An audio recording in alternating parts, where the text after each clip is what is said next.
One of the biggest video game releases this year was Fallout 4, and it's at the top of holiday shopping list. And if you're planning on giving it as a gift, beware it could create life-shattering addiction, according at least to one Russian guy that is trying to sue the developer studio Bethesda for $7,000, arguing that because this game was so addictive, he lost his work, his wife, and now, after 3 weeks of playing this game non-stop, his life is ruining. He needs to be repaid. It's the game's fault. It's the game's fault. We needed a warning. He is calling for the lack of warning in the game, that the nature of it is so addictive, which I agree. The game is amazing. I've played it. I'm a fan. But to drop everything for 3 weeks. So he stopped going to work. He stopped calling back his friends. The wife was like, dude, you are losing it. She left. He didn't realize. Then he snapped out when he finished the game after 3 weeks of playing nonstop, and we're like, oh shit. God, where are we going as a society where it's getting to the point where we have to put like warnings? Is that what he wants? Like he wants a warning and $7,000. That's the thing. It's emotional distress. Emotional distress. Okay, come on. What are they gonna put? Like a picture of some guy like sitting home alone without a wife on the front of a video game? Like this might happen if you.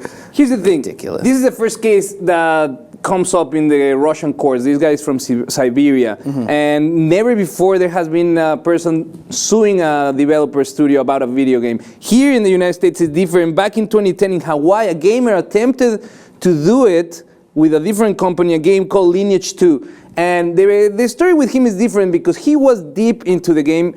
He claims that he played 20,000 hours in 5 years, and one day the company decided to block his access. Now, the company says that he was running a black market ring of special items and avatars that he was creating. That's prohibited in many open world games. Some of them allow it, some others not.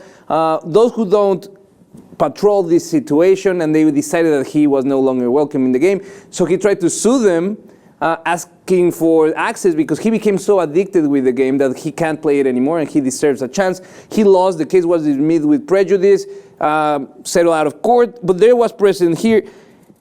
I think that people are really lonely nowadays, and they find these games, this format of game, open world, where exploration is rewarded. You can go anywhere in the world. The premise of the game is that you are living a nuclear winter and you're living in a vault, and eventually you go out into the surface to explore, in a nutshell.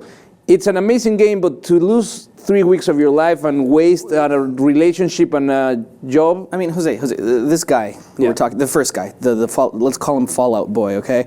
Fallout Boy. How much money is he asking for here? $7,000. $7,000. That's how much his wife was worth and his job and everything. $7,000. Okay. You know what?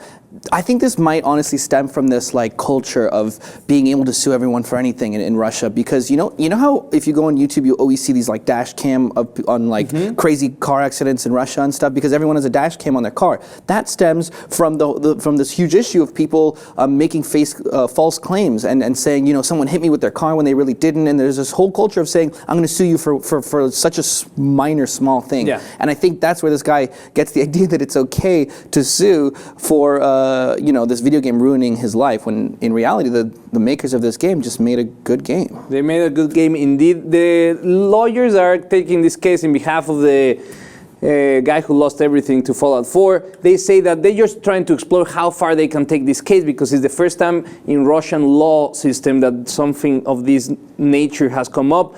But just for this holiday season, if you're planning to give out Fallout 4, maybe read the warning that this guy wants. This game might become very, very addictive.